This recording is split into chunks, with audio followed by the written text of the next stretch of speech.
네, 다 같이 성경을 들고 일어서시기 바랍니다. 봉독해드릴 하나님의 말씀은 요한계시록 15장 우리 2절에서 4절 말씀을 제가 봉독해드리겠습니다. 이것은 하나님의 말씀입니다.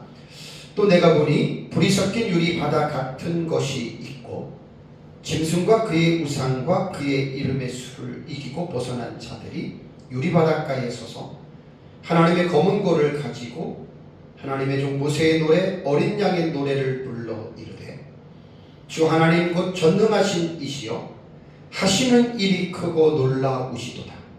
만국의 왕이시여 주의 길이 의롭고 참되시도다. 주여 누가 주의 이름을 두려워하지 아니하며 영화롭게 하지 아니하오리이까. 오직 주만 거룩하시니이다. 주의 의로우신 일이 나타났음에 만국이 와서 주께 경배하리이다 하더라. 아멘. 네, 앉으시기 바랍니다. 제가 지금 설교하고 있는 내용은 기독교 종말론 용어 해설에 대한 설교를 지금 계속하고 있습니다.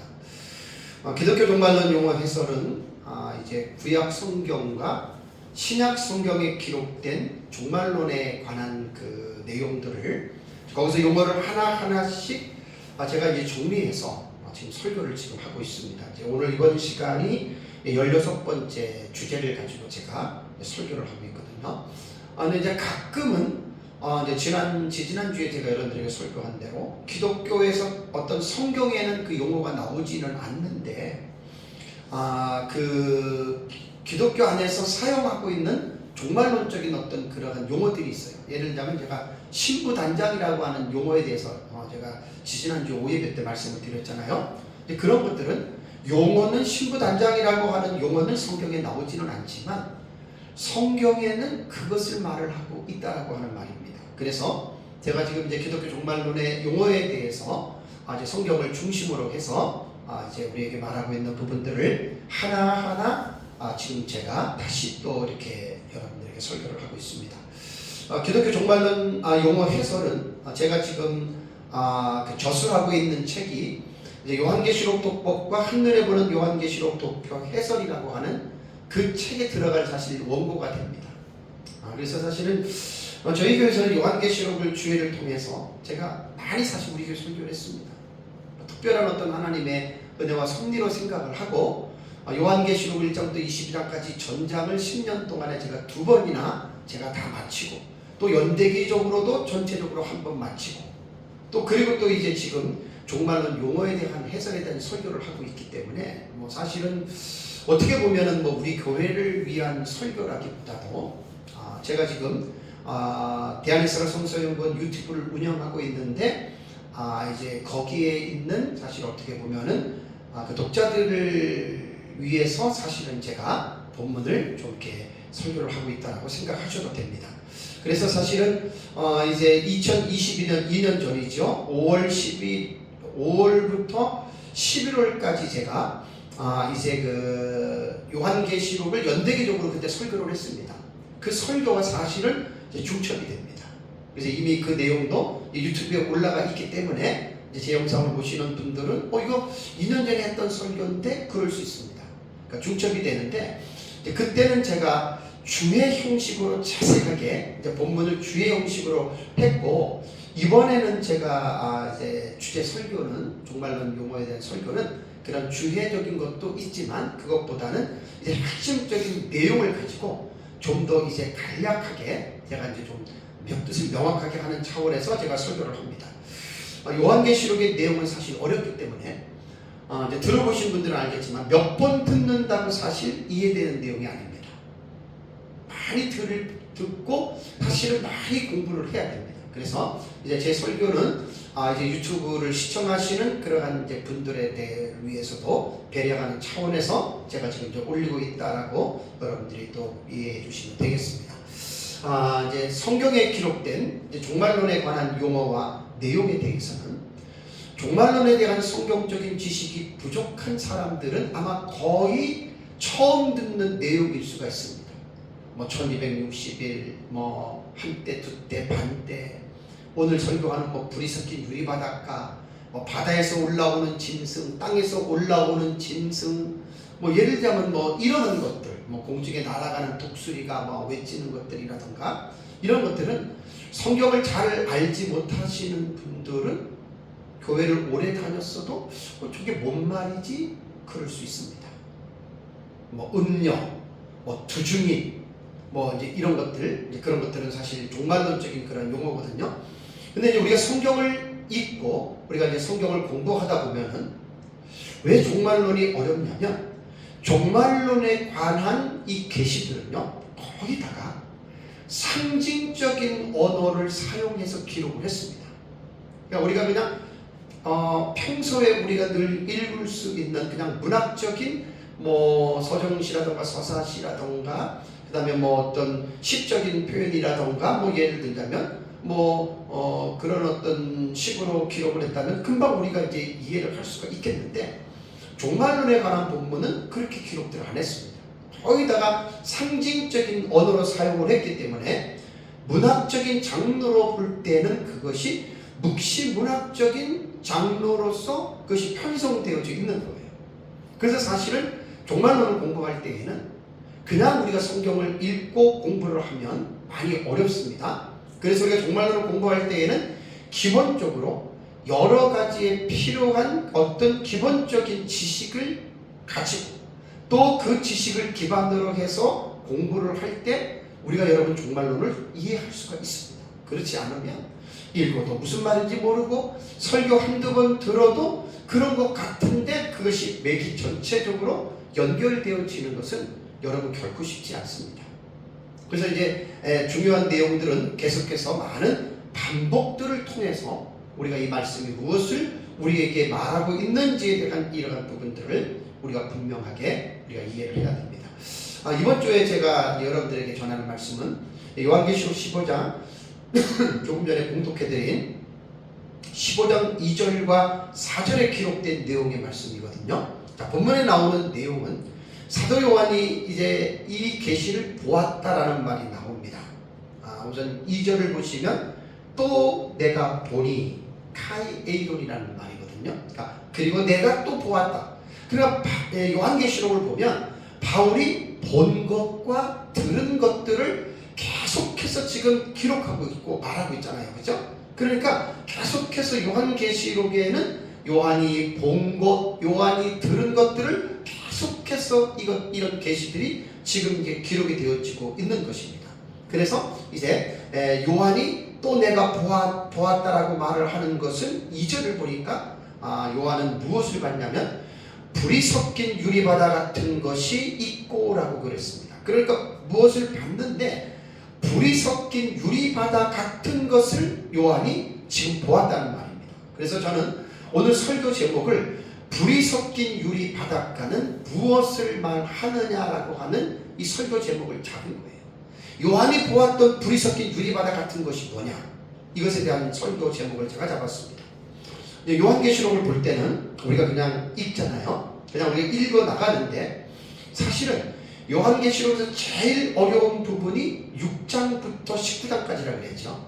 6장에서 19장까지가 제일 요한계시록에서 여러분 어려운 부분입니다.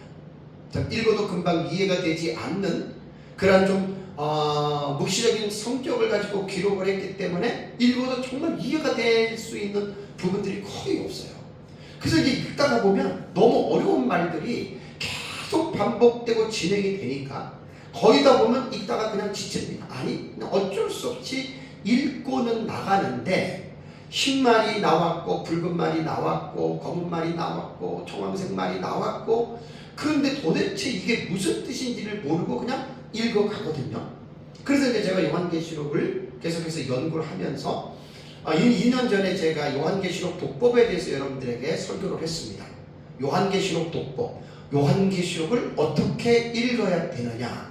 그래서 이제 계시록 6장부터 19장의 내용이 정말 어려운데 계시록 6장부터 19장의 내용은 사도 요한이 보았다라고 하는 그 표현이 52번 나오고요. 또 사도 요한이 들었다라고 하는 계시가 43번 나옵니다. 6장에서 19장까지입니다. 그리고 나서 거기에서 사건이 전에는 제가 44가지의 사건이라고 말씀을 드렸는데 지난번에 제가 또 연구를 하면서 사건을 조금 이제 좀 확장을 시켜서 6장부터 19장까지에 나타나는 사건은 52번이 나타납니다. 곧 52가지의 사건이 6장부터 19장까지 나타난다는 거예요. 그러면 6장부터 19장에 나타나는 이 52가지의 사건은 언제 어떻게 왜 일어나는 것일까요? 그러니까 정말 어려운 거예요. 그냥 읽고 넘어가면 뭐 흰 말이 나타나고 붉은 말이 나타나는데 도대체 그것이 사건이 언제 일어나는 사건이냐. 그래서 제가 요한계시록 독법에서 사건을 해석할 때에는 2000년 동안의 기독교 교회가 요한계시록을 어떻게 읽어왔냐면 이거는 과거에 이루어진 것을 해석하는 학파가 있었단 말이에요. 그래서 요한계시록에 기록된 것들은 거의 다 과거에 이미 이루어졌어 라고 하는 해석법이 있었고, 또 하나는 역사주의 해석이라고 그랬죠. 역사주의 해석은 초림부터 재림까지의 신약시대 전체로 요한계시록을 적용해서 하는 해석인데, 역사주의 해석은 거의 다 사실 90% 이루어졌다라고 해석을 합니다. 그 다음에 이제 미래주의 해석을 말했잖아요. 제가 보는 관점이 미래주의 해석인데, 미래주의는 말 그대로 요한계시록 6장 이후부터의 기록된 내용은 과거에 혹은 우리가 살고 있는 역사시대에 아직 이루어지지 않았다는 거예요. 아직 그 사건은 이루어지지 않았고, 그렇다면 그 사건은 언제 이루어지느냐? 예수님 재림 직전에 종말적인 사건으로 이루어진다. 이것이 미래적 해석법이에요. 그러니까 저는 그렇게 믿고 있는 거죠. 그 다음에 이제 이상주의 해석법은 그것을 사건을 하나의 단일한 사건으로 보지 아니하고 이것을 상징적인 의미로 모든 시대에 그냥 적용하는 해석법입니다. 이것이 사실은 무천년의 해석법입니다. 그러고 나서 이제 최근에 한 30년 전부터는 이제 미국의 신학계에서 요한계시록을 어떻게 해석하냐면 사건을 종합적으로 해석한다 그랬죠.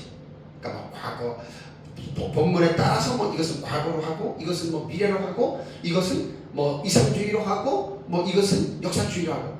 그러니까 이제 점점 더 요한계시록을 이해하기가 더 힘들어졌어요. 왜? 뚜렷한 특징과 정체성이 없어요. 이제는 종합적으로 절충을 했기 때문에. 그러니까 가만 갈수록 사실 어떻게 보면 요한계시록은 더 미궁에 빠질 수밖에 없다라고 하는 말입니다. 그래서 저는 미래주의 해석법의 시작은 초대 교부들이 보았던 역사적 전천년주의자들이 가졌던 성경의 해석법의 하나의 관점이었어요. 그래서 저는 이제 이런 미래주의 해석법을 저는 이제 지향하고 미래주의 해석법을 가지고 이제 저는 우리 민병선 목사님 스승을 만나서 저는 이제 요한계시록을 이제 이렇게 좀 정리를 했습니다. 그러면 이제 요한계시록이 사건에 대한 부분에만 대해서만 이해한다고 요한계시록을 깨닫느냐? 아니지요. 제일 중요한 거는 여러분 요한계시록에 6장부터 19장까지 52가지 사건이라고 했죠. 그럼 52가지 사건을 종합적으로 여러분들이 한번 생각해 보세요. 종합적으로. 예를 들자면 퍼즐로 이야기하는 게 가장 확실합니다. 자, 피스가 52가지 피스 조각이 있어요. 자, 퍼즐은 제자리에다가 그것을 놓아야지만이 정확하게 맞춰지잖아요. 그러니까 조각을 맞히기 전까지는 무슨 그림인지 몰라요. 그냥 파트별로만 그냥 이렇게 보이는데 그것을 갖다가 퍼즐을 놓는 그 판에다가 놓고 52가지의 퍼즐을 정확하게 맞추면 나중에 어떻게 되죠? 하나의 완성된 그림을 볼 수가 있죠. 마찬가지입니다.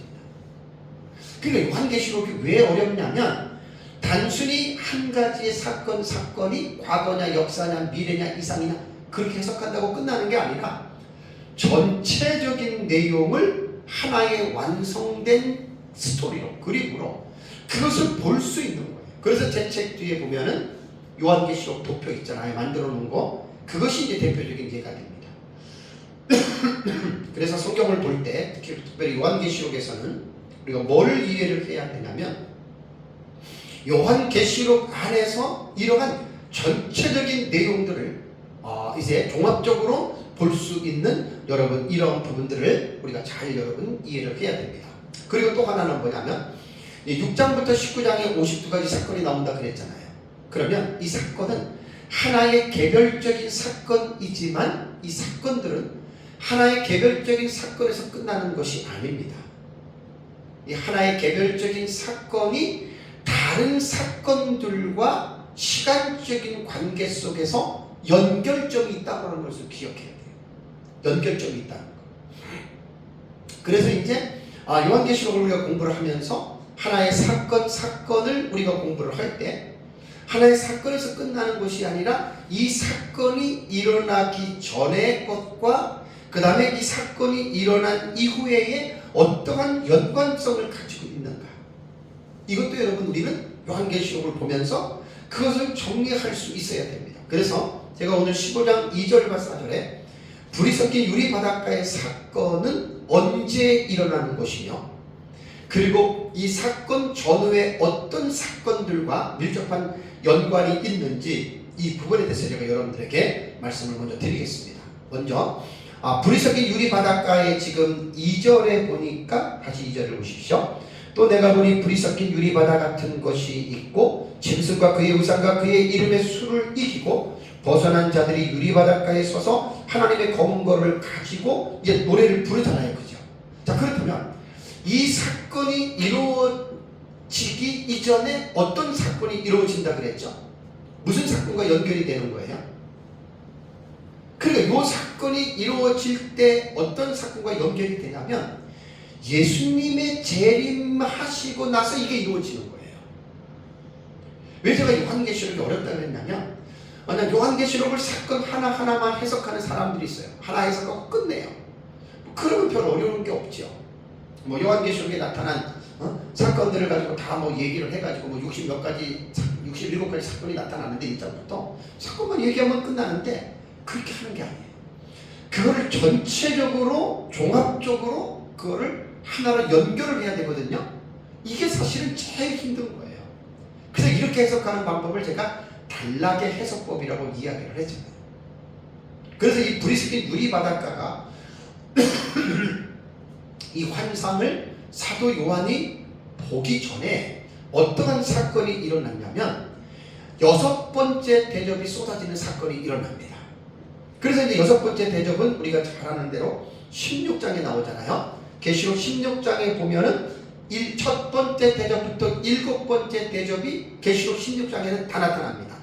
여기서 이제 6번째 대접이 이제 16장 12절에서 16절까지가 6번째 대접이거든요. 요 6번째 대접을 쏟을 때 예수님이 재림합니다.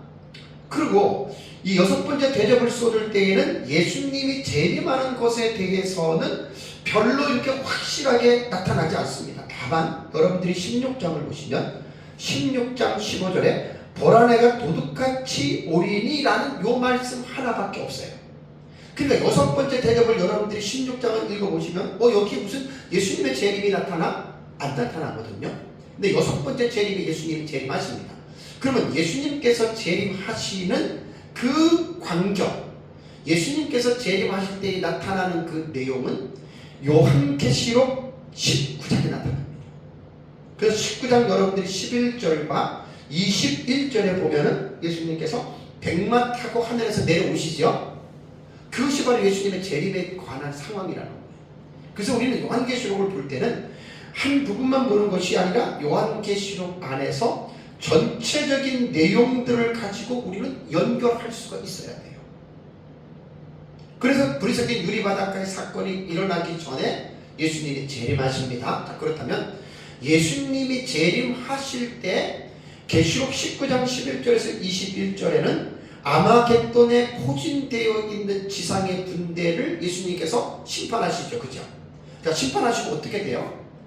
그러나서 우리가 마태복음이라던가 성경을 쭉 보면은 어떻게 되냐면 예수님이 재림하시면 이 세상을 심판하시죠. 불러서 심판하시죠. 그 불러서 심판하실 때 그 심판 직전에 어떤 일이 일어나냐면 이 세상에 살고 있는 성도들을 하나님이 하늘로 끌어올립니다. 마태복음 24장 30절 볼까요? 마태복음 24장 30절과 31절을 보면 그때에 인자의 징조가 하늘에서 보이겠고 그때에 땅의 모든 족속들이 통곡하며 그들이 인자가 구름을 타고 능력과 큰 영광으로 오는 것을 보리라. 그가 큰 나팔 소리와 함께 천사들을 보내리니 그들이 그의 택하신 자들을 하늘 이 끝에서 저 끝까지 사방에서 모으리라. 그러니까 예수님이 재림하실 때 단순히 재림으로 끝나는 것이 아니라 예수님 재림할 때 이 천사들이 이 세상에 살고 있는 택하신 자들을 공중으로 그들을 끌어올린다는 거예요. 이것이 바로 휴거입니다. 휴거. 그래서 또 데살로니가전서 4장 16절을 볼까요? 데살로니가전서 4장 16절과 17절을 보시면 주께서 호령과 천사장의 소리와 하나님의 나팔 소리로 친히 하늘로부터 강림하시리니 그리스도 안에서 죽은 자들이 먼저 일어나고 그 후에 우리 살아남은 자들도 그들과 함께 구름 속으로 끌어올려 그랬죠. 끌어올려 공중에서 주를 영접하게 하시리니 그리하여 우리가 항상 주와 함께 있으리라. 여러분, 예수 믿는 소망이 뭐지요?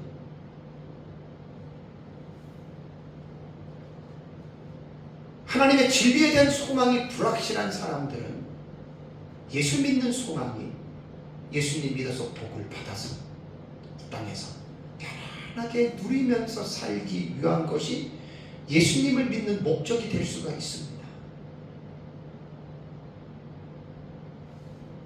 근데 성경을 보면 예수님을 믿는 목적은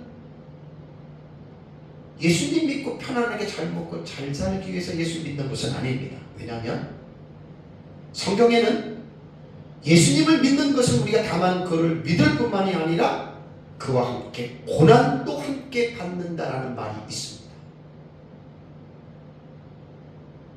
그러니까 편하기만을 위해서 예수를 믿고자 하는 자에게 고난이라는 것이 오게 되면 그 사람은 고난 자체를 이해를 하지를 못합니다. 왜? 예수 믿는 목적이 나는 고난 받으려고 예수를 믿은 게 아니라 편하고 잘 먹고 잘 살기 위해서 나는 예수를 믿었다는 거예요. 그런 소망이 없는 거예요. 자, 예수님의 재림이 왜 우리 믿는 자들에게 소망이 되는 줄 아십니까? 데살로니가전서 4장 17절에는 예수님 재림할 때 살아있는 우리를 구름 속으로 끌어올린다는 거예요.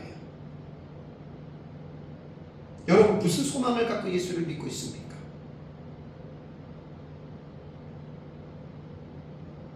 소설 같은 이야기입니까, 이게? 소설 같은 이야기입니까? 재림과 더불어서 나타나는 현상이에요, 지금 이게.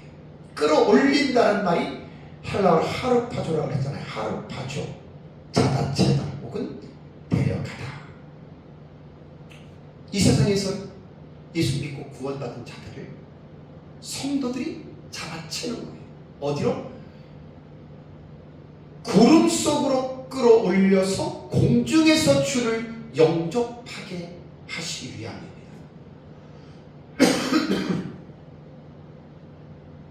그래서 예수님이 재림할 때 아마겟돈 심판을 받고 그 다음에 성도들이 공중으로 끌어올려지는 거예요. 이게 마태복음 24장과 데살로니가전서 4장 17절에 분명하게 성경은 우리에게 교훈하고 있습니다. 여러분, 이것이 휴거입니다. 휴거. 끌 휴자에다가 들 것자예요. 공중으로 끌어올린다.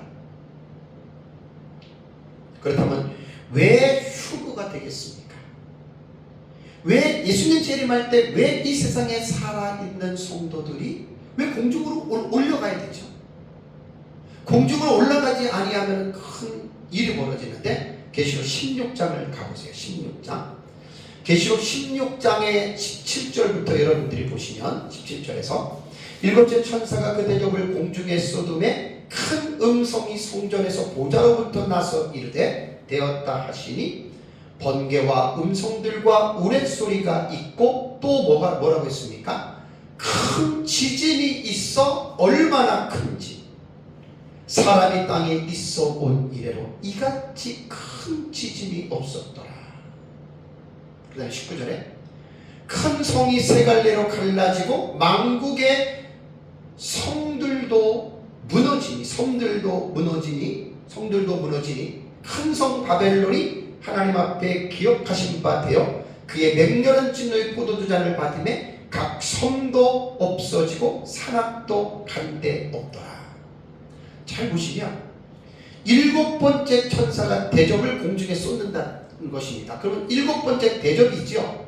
자, 예수님 재림은 몇 번째 대접을 쏟을 때 왔다 그랬죠? 6번째 대접입니다. 그러니까 6번째 대접이 쏟아질 때 재림하고 마태복음과 데살로니가전서에 말한 것처럼 성도들이 공중으로 끌어올려지고 아마겟돈의 심판을 받고 그 다음에 대접으로는 마지막 7번째 대접이 남았는데 7번째 대접이 쏟아질 때 이 세상의 지구가 세 갈래로 갈라지는 지진이 나타난다는 거예요. 그럼 여러분 어떻게 되겠습니까? 지구 안에 있는 그 마그마들, 외핵 속에 있는 그 마그마들이 지구 완전히 세 갈래로 갈라지면 지구가 불바다가 되잖아요. 그럼 성도들이 땅에 있으면 어떻게 되죠? 그 물론 불신자들 거기에서 불에 타서 죽는 거예요. 그게 불심판이에요, 여러분. 예수님의 재림이 단순히 그냥 그 재림이 아니라 엄청난 여러분 의미를 가지고 있는 것입니다. 예수님의 재림. 왜 우리가 예수님의 재림을 기다리면서 살아야 되는 줄 아십니까?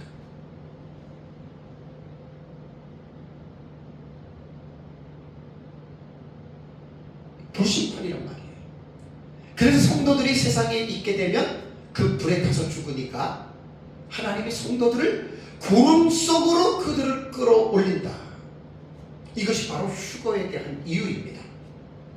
그러면 이제 오늘 본전의 말씀을 제가 말씀을 드리면 불이 섞인 유리 바닷가의 광경이 바로 이제 이렇게 연결이 된다는 말입니다. 자, 2절을 한번 다시 보세요. 2절. 또 내가 보니 불이 섞인 유리 바다 같은 것이 있고 짐승과 그의 우상과 그의 이름의 수를 이기고 벗어난 자들이 그랬죠. 유리 바닷가에 서서 하나님의 검은 고를 가지고라고 하는 이 말이 지금 이제 나옵니다. 그렇다면 조금 전의 말씀을 여러분들이 연결해서 생각하면 이 본문이 딱 이해가 됩니다. 자, 예수님 재림할 때 성도들이 휴거됐다고 했죠, 그렇죠? 그러면 그들이 데살로니가전서 4장에 말한 것처럼 공중으로 그들이 끌어올려진 거죠. 자, 공중으로 끌어올려졌는데 그들이 올라간 곳이 어디입니까? 바로 2절에 15장 2절에서 말하는 이 부분을 말을 하는 거예요. 불이 섞인 유리 바닷가라고 이렇게 지금 5장 2절에서는 지금 말을 하고 있습니다. 그런데 오늘 본문에 보면은 불이 섞인 유리 바다 같은 것 그랬죠, 그렇죠? 요 같은 것이라고 하는 말이 헬라어 단어로 이게 종속 접속사인데 이게 호스라는 단어입니다. 호스. 이 단어는 뭐냐면 뭐뭐와 같이 혹은 뭐뭐처럼 혹은 뭐뭐 할 때에라고 하는 이게 접속사인데 이것은 뭘 말하냐면 비유법입니다. 비유법. 꼭 불이 섞인 유리 바닷가다 이렇게 말하는 것이 아니고 불이 섞인 유리 바다와 같은 비유적으로 이것을 여러분 말을 한 거예요. 그러니까 불이 섞인 것은 아니에요. 마치 불이 섞인 유리 바다와 같은 이렇게 비유로 설명을 했다라고 하는 말입니다. 그렇다면 불이 섞인 유리 바닷가는 어떤 곳일까요? 그래서 이제 성경을 우리가 볼 때 제 책에는 10가지 정도의 견해들을 제 책에는 제가 써놓은 거예요. 그래서 2년 전에는 제가 10가지를 다 말씀을 드렸습니다. 어떤 학자는 이렇게 보고 어떤 학자는 이렇게 보고 10가지를 다 말씀을 드렸는데 이번에 하는 설교는 자세하게는 말을 안 하고 그 부분들에서 이제 중요한 핵심적인 부분들을 말씀을 드리면 대부분 계시록 해석가들은 불이 섞인 유리 바닷가를 어떻게 보냐면 이 세상에서 하나님의 심판을 받는 광경으로 해석하는 학자들이 있습니다. 이 세상으로 봅니다. 땅으로. 그 다음에 또 한 부류는 이 불이 섞인 유리 바닷가는 공중이나 혹은 하늘에서 하나님의 심판으로 이것도 해석을 합니다. 그런데 저는 이러한 심판의 개념보다는 여기서 불이 섞인 유리 바닷가는 휴거된 무리들이 공중의 어느 장소에서 거하는 것으로 저는 그렇게 해석을 합니다. 그런데 요한계시록은 해석들이 비슷하지도 않고요, 전혀 다른 해석들이 말도 못하게 많습니다. 말도 못하게 많기 때문에 너는 왜 그러냐, 나는 이렇게 보는데 당신은 왜 이렇게 보느냐, 그렇게 말할 필요가 없는 거예요. 그러니까 우리가 지금 보고 있는 이 해석법이 어떠한 해석을 지금 따라가고 있는지에 대한 이 부분을 명확하게 여러분들이 이해하고 계시면 됩니다. 그래서 저희는 이 불이 섞인 유리 바닷가는 심판의 어떤 그러한 장면이 아니고, 왜냐하면 비슷한 연관점은 있지만 직접적으로는 불이 섞인 유리 바닷가는 심판하고는 상관이 없습니다. 연결되는 것 제가 뒤에 좀 이따 말씀드릴게요. 그래서 여기에 보면은 불이 섞인 유리 바닷가 같은 이 부분에 대해서는 우리는 이제 휴거된 무리들이 공중에서 이제 이들이 있는 것으로 우리는 해석을 한다라고 하는 거 여러분들이 이제 기억을 하셔야 됩니다. 공중이라고 말을 할 때는 여러분 우리가 어떻게 생각을 해야 되죠? 지상에서부터 이렇게 공간적으로 위쪽으로 해석되는 것들이 그게 공중이에요. 하늘로도 이야기를 하는 거예요. 그래서 공기가 있는 그 하늘을 우리는 대기권 하늘이라고 이야기를 하고, 그 대기권 하늘을 벗어난 그 하늘을 우리는 우주라고 이야기를 합니다. 그래서 하늘은 두 가지 하늘이 있는 거예요. 대기권 하늘과 대기권을 벗어난 우주의 하늘이 있는 거예요. 그렇다면 여기에서 예수님 재림할 때 휴거된 성도들은 대기권 하늘에 있을까요? 아니면 대기권을 벗어난 우주에 있는 하늘에 있을까요? 우리는 모릅니다. 그냥 예수님 재림할 때 성도들이 공중으로 데살로니가전서 4장 17절처럼 공중으로 끌어올려 주님을 영접하게 하는, 우리는 공중으로만 우리는 생각을 하면 됩니다. 그래서 이제 그림을 보시는 게 여러분들이 제일 옳습니다. 불이 섞인 유리 바닷가는 이렇게 생각하면 됩니다. 지구가 있죠. 지구가 있고 내핵이 있고 외핵이 있고, 그 다음에 이제 멘틀이 있고 지각이 있는데, 지구가 세 갈래로 갈라졌잖아요. 그죠? 그리고 이제 지구가 불에 타는 거예요. 불에. 근데 성도들은 어떻게 해요? 휴거가 됐잖아요. 휴거가. 그래서 성도들이 공중의 어느 위치에 지금 올라가 있는 거예요.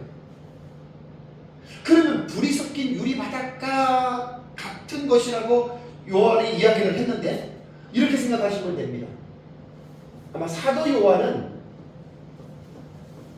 이 위치 쪽에서 아마 그 중간 위치 쪽에서 사도 요한이 지금 보고 있다고 생각하면 됩니다. 이게 잘 정확한 해석이에요. 자, 보세요. 지구가 지금 불바다가 돼가지고 막 불이 타고 있어요. 그러면 지구 위에 보면 달이 있잖아요. 달. 우리가 달에 가지고 있는 태양빛을 우리 지구에서도 보고, 그죠? 달에서도 지구의 모습을 볼 수가 있는 거죠. 그죠? 자, 이런 원리로 볼 때는 지구가 그냥 지구 전체가 거대한 하나의 불덩어리가 돼서 불이 타고 있는데, 지구에서 비춰지는 불빛이 달에도 비춰집니다. 그리고 공중에 성도들이 모여져 있는 것도 비춰질 것 아닙니까? 그러니까 사도 요한이 무엇을 봤냐면, 불이 섞인 유리 바닷가라고 하는 것은 공중에 성도들이 지금 있는 곳에, 아래서 보니까 지구에서 지금 불이 타고 있는 이 불빛이 성도들이 있는 이곳에 불이 지금 어떻게 해요? 비춰지고 있는 거예요. 저는 이 해석이 가장 옳은 해석이라고 봅니다. 이게 무슨 세상에서 무슨 심판을 하는 그런 내용은 전혀 아닙니다. 요한이 밑에서 봤을 때 이제 지구에 있는 그 불에 타는 불빛이 공중에 있는 성도들이 모여있는 그곳에서 불빛이 비춰져서 마치 그것이 불이 섞인 유리 바닷가와 같이 보였다라고 하는 것, 이걸 여러분들이 잘 이해하시면 15장 2절에서 불이 섞인 유리 바닷가에 대한 이 부분들을 분명하게 여러분들이 이해할 수가 있습니다. 그렇다면 불이 섞인 유리 바닷가에 서 있는 무리들은 누구일까요? 어떤 사람일까요? 자, 2절을 한번 다시 보겠습니다. 여러분 2절을 다시 보시면 짐승과 그의 우상과 그의 이름의 수를 이기고 벗어난 자들 그랬죠. 그죠? 자, 여러분 이 문장에서 말하고 있는 내용이 뭐죠? 이 용어는요, 특정한 시대에 일어나는 상황을 묘사한 것입니다. 짐승과 그의 우상과 그의 이름의 수를 이기고 벗어난 자들. 지금 우리 시대에 지금 짐승과 그의 우상과 그의 이름의 수가 있습니까? 우리 시대에? 중세 시대에 이런 것이 있었습니까? 초대교회에 이런 것이 있었습니까? 없었습니다. 그러면 짐승과 그의 우상과 그의 이름의 수를 이기고 벗어난 자들이라고 하는 말은 요한계시록을 아는 사람들은 몇 장이 딱 생각이 나죠? 13장이 딱 생각이 나잖아요. 요한계시록 13장은 바다에서 올라오는 짐승과 땅에서 올라오는 짐승에 대한 내러티브가 기록되어져 있는 게 요한계시록 13장이에요. 바다에서 올라오는 짐승은 적그리스도라고 그랬죠. 제가 지난번에 다 설교했습니다. 땅에서 올라오는 짐승은 거짓 선지자라고 했습니다. 그래서 거짓 선지자가 바다에서 올라오는 적그리스도의 짐승의 우상을 만들고 온 땅의 사람들에게 그 우상을 경배하라고 명령을 내리는 자가 거짓 선지자라 그랬죠. 그래서 계시록 13장을 보면은 그 짐승의 우상에게 경배하지 않는 자는 몇이든 다 죽이잖아요. 그리고 짐승의 표를 받게 하는데 그 짐승의 표를 666이라고 계시록 13장은 분명하게 여러분 명시하고 있지 않습니까?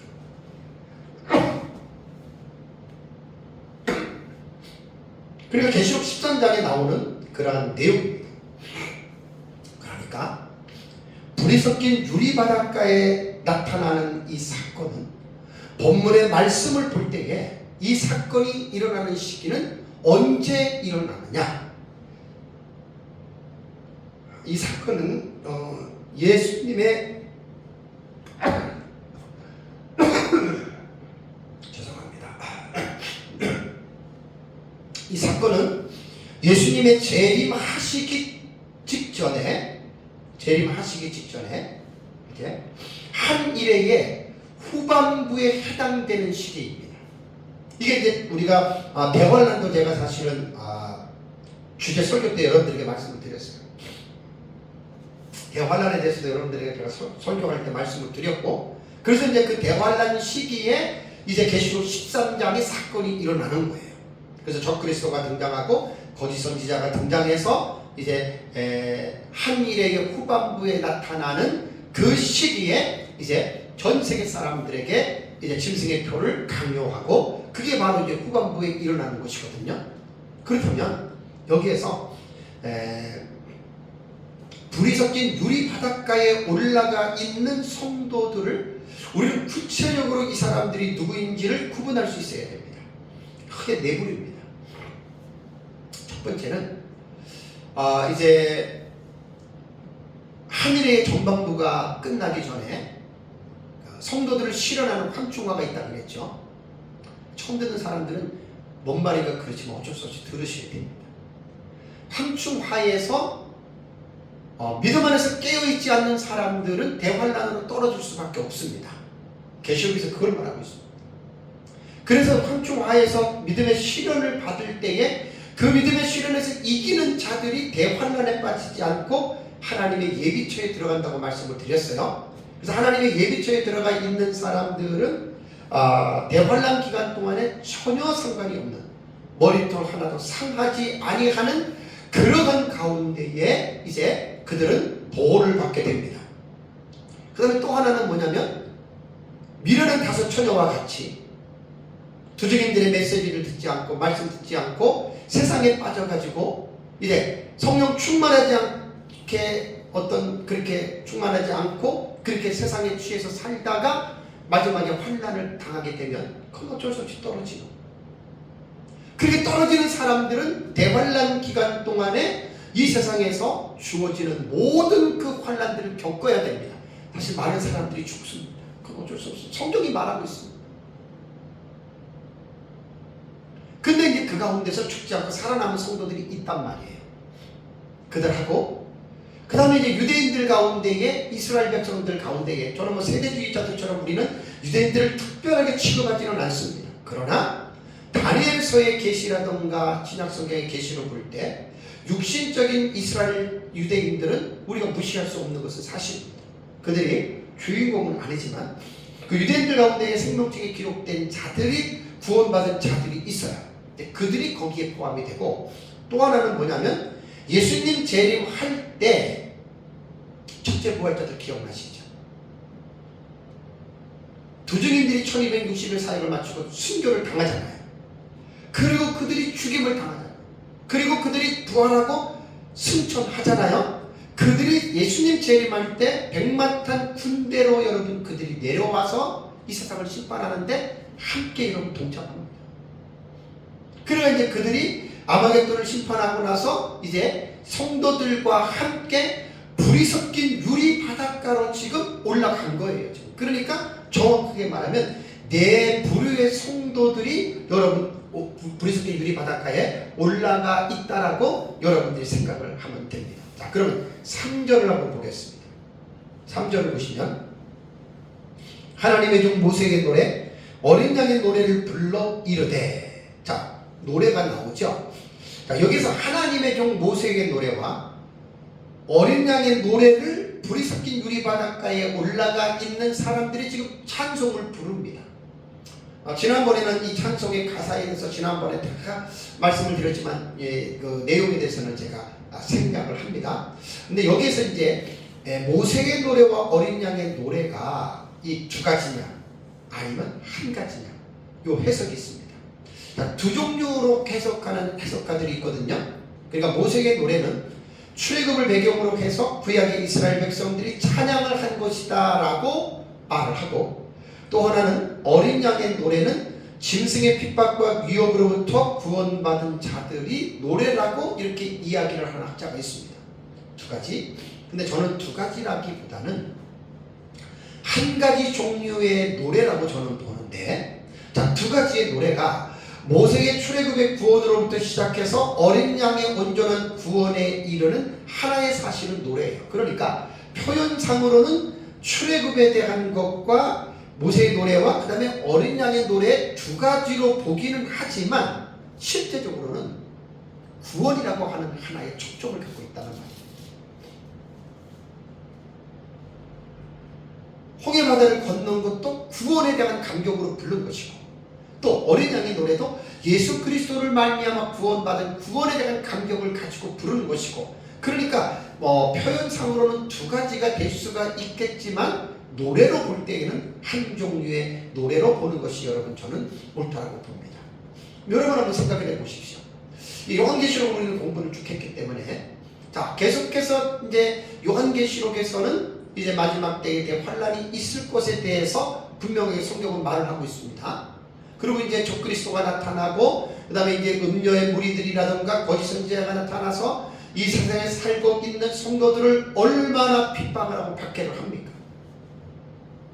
그리고 거기에서 믿음을 가진 성도들이 신앙을 굳게 붙잡고 그들이 죽는 사람도 있지만 그들이 신앙을 굳게 지금 지키고 살아가는 사람들이 있지 않습니까?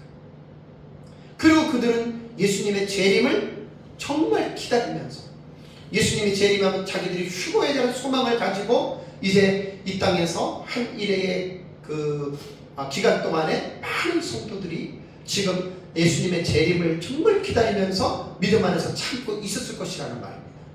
그러다가 여섯 번째 대접에 예수님이 재림했어요. 그리고 땅이 심판을 받고, 그리고 이들이 휴거가 된 거예요.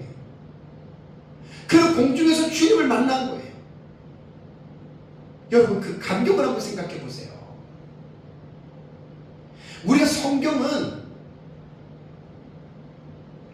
분명히 분명히 일어날 사실에 대해서 우리에게 예언한 말씀이지 어느 누가 그냥 상상으로 쓴 책 내용이 아닙니다, 여러분. 특별히 요한계시록은 사건적으로 볼 때 분명하게 이러한 사건이 일어납니다. 우리는 이걸 믿어야 되는 거예요. 그러니까 예수님께서 재림하시고 그 다음에 재림하신 이후에 분명히 이러한 사건이 일어났잖아요. 그러니까 이렇게 믿고 살았던 성도들이 이제 그 마지막 한 일의 기간 동안을 통과하면서 이제 이것이 성취가 된 거예요. 한번 생각을 해보세요. 어떻겠습니까? 말로 표명이 안 되지요. 이게 여러분 어떻게 보면 인간의 이성으로 볼 때는 소설 같은 이야기 아닙니까 이거? 네?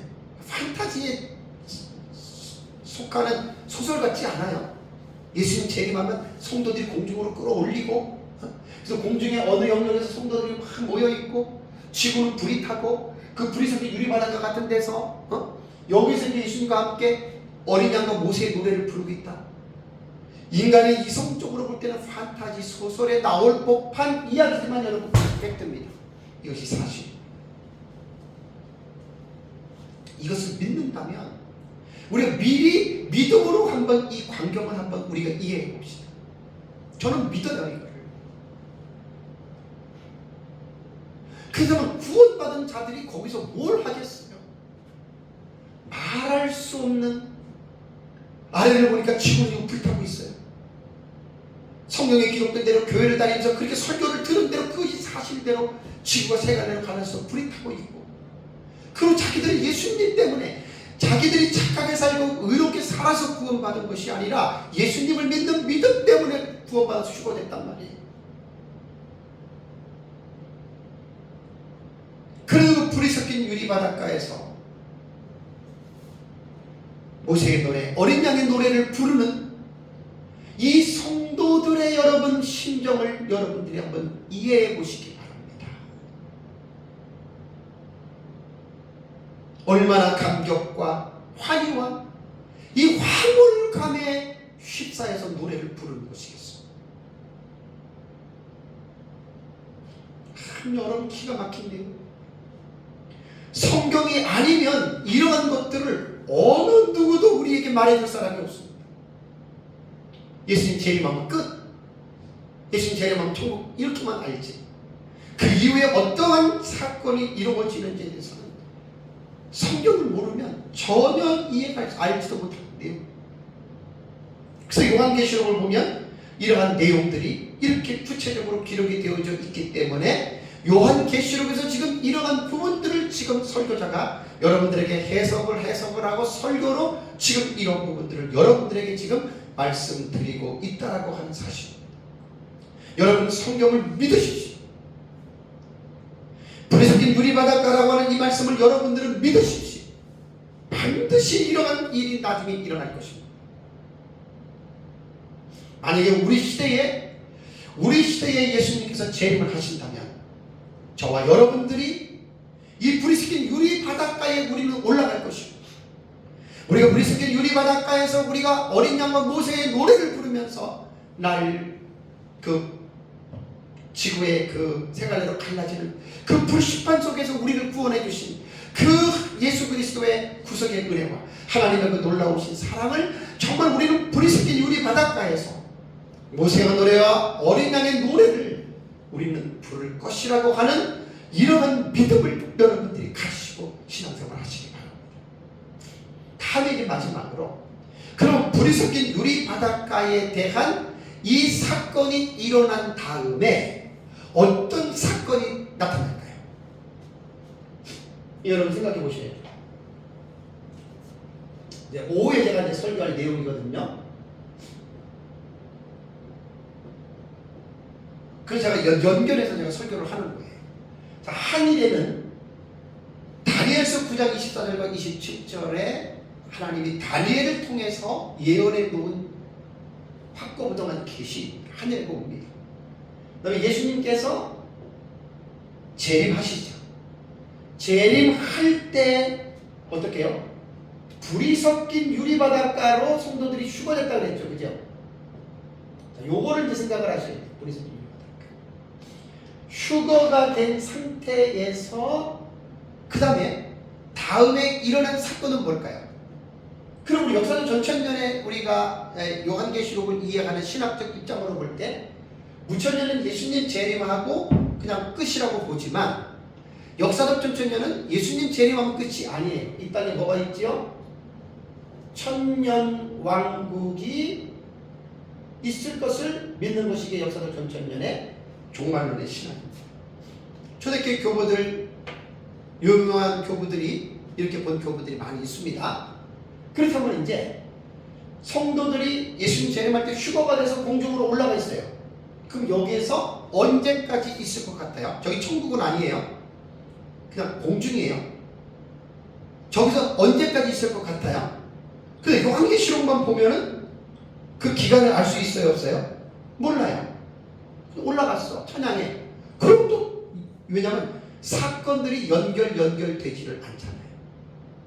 그래서 요한계시록 안에 있는 내용들을 전체적으로 미루어 볼 때 불이 섞인 유리바닷가에 있는 성도들이 제 책에 보시면 이런 표시가 있죠, 그죠?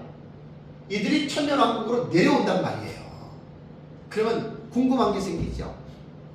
불이 섞인 유리바닷가에서 언제까지 머물러 있다가 이 세상의 천년왕국으로 내려올 것인가?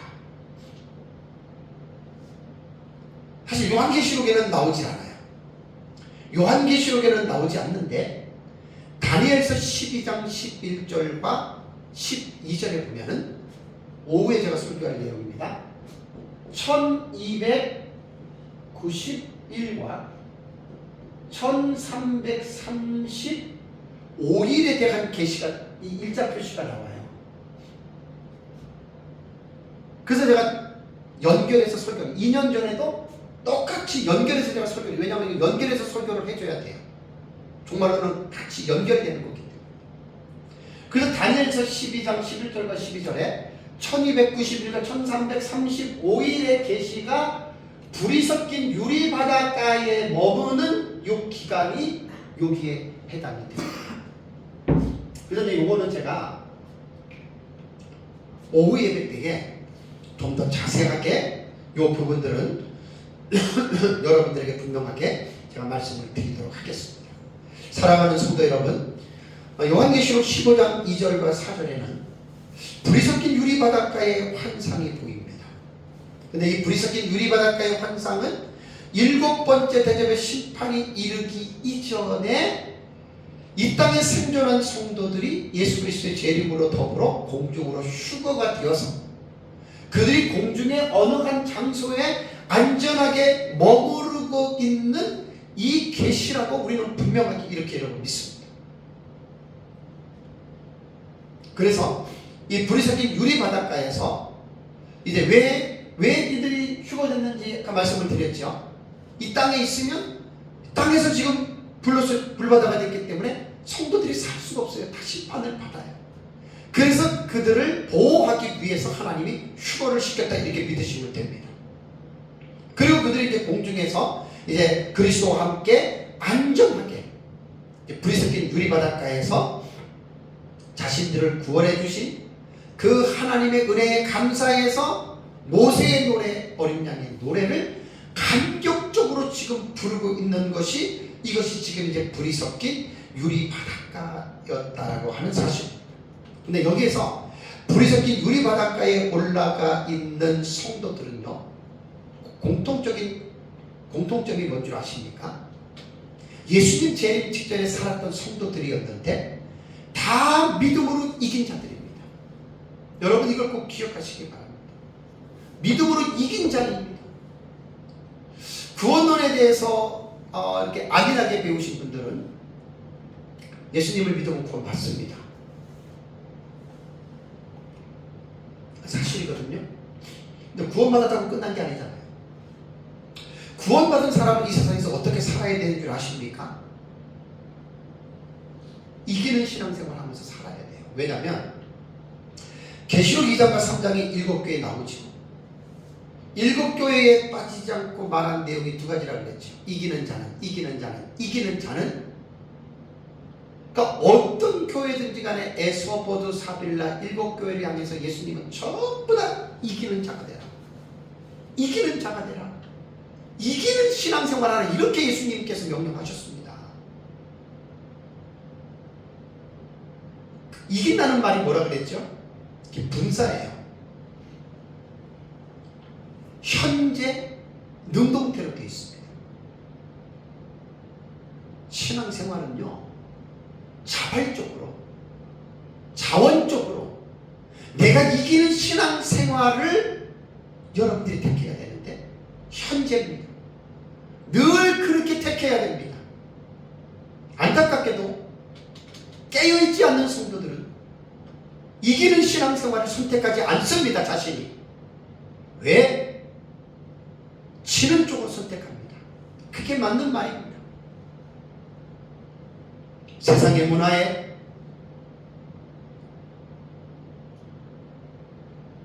세상에서 또 원하는 그런 쪽에 내가 선택하는 거예요. 사탄이 우리를 선택하게 하는 게 아니라 내가 선택하는 거예요. 왜 스스로 조심하고 깨어있고 자신을 쳐서 복종시키고, 왜 우리가 기도하고 왜 금식하고, 왜 우리가 말씀 보고, 왜 우리가 하나님 앞에 적극적으로 나가는 줄 아십니까? 그게 능동태란 말이에요. 왜? 이기는 신앙생활 하기 위해서 그렇게 하라는 거예요. 그 요한계시록에는 잘 보시면 7교회 모두가 다 예수님이 이겨라, 너네 이기는 신앙생활해라, 이기는 신앙생활해라 이렇게 말을 했지, 구원받았으니까 네 맘대로 멋대로 이렇게 말한 적이 한 군데도 없어. 현재 분사 능동태입니다. 마지막 때가 되면 될수록 마귀는 무는 사자처럼 돌아다니면서 삼킬 자를 찾는데, 우리 믿는 자들을 찾는 거예요. 마귀가 왜 왔지요? 사람을 죽이려고 왔잖아요. 풍성한 하나님의 은혜를 누리지 못하게 하기 위해서 마귀가 왔잖아요. 요한복음에 보면.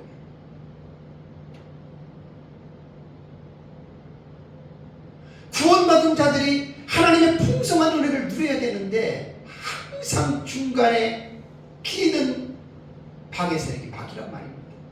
죽을 때까지 이렇게 되는 거예요. 우리가.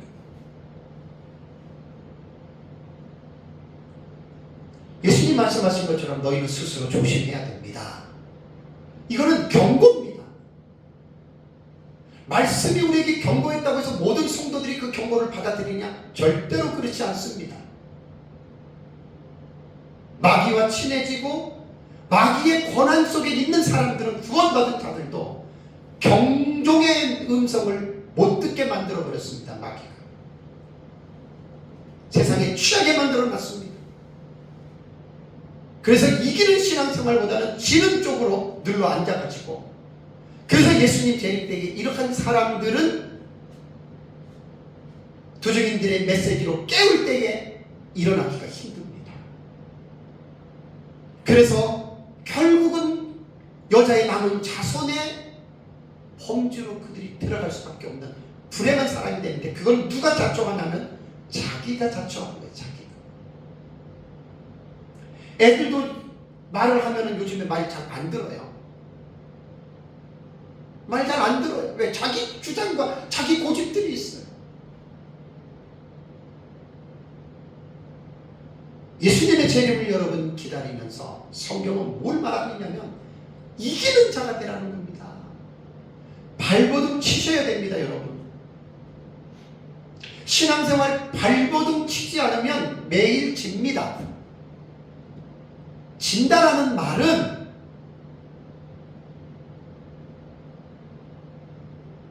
하나님을 기쁘게 할 수 있는 신앙생활을 못합니다.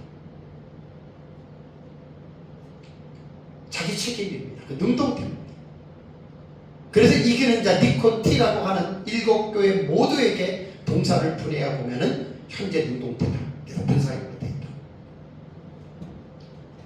사랑하는 성도 여러분, 내일을 우리 알지 못하잖아요. 인간만큼 어리석은 존재가 없어. 내일 죽을지 어떻게 알아요? 근데 살아있는 날까지는 깨어 있으세요. 이기는 자가 되세요. 그게 성경이 우리에게 교훈하는 거예요. 그래서 불이 섞인 유리바닷가에 이러한 소망을 가지고 예수님의 재림을 기다리면서 믿음으로 늘 승리하는 삶을 살아가시기를 주님의 이름으로 축복합니다. 나같이 기도하겠습니다.